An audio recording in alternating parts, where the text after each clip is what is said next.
Satuan Brigade Senapan Bermotor keempat dan pasukan khusus Ahmad menumpas musuh di darat dan di udara. Dibuktikan pada sebuah rekaman yang ramai beredar di media sosial Telegram pada Selasa 27 Agustus 2024. Tepatnya di arah Chasovyar, pasukan khusus Ahmad memberikan mimpi buruk pada kelompok militer Ukraina. Serangan mematikan diluncurkan sepanjang waktu di sejumlah titik pertahanan Ukraina.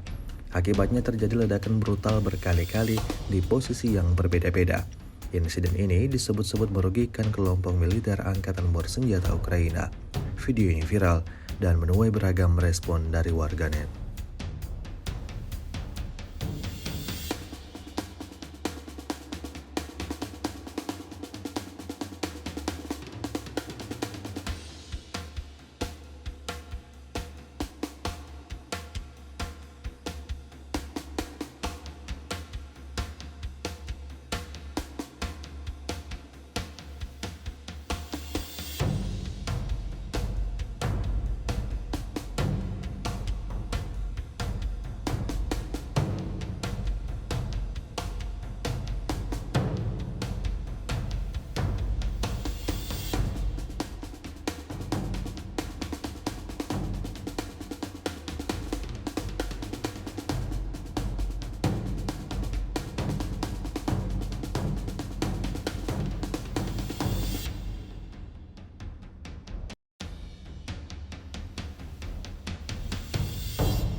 Download Tribun X sekarang. Menghadirkan lokal menjadi Indonesia.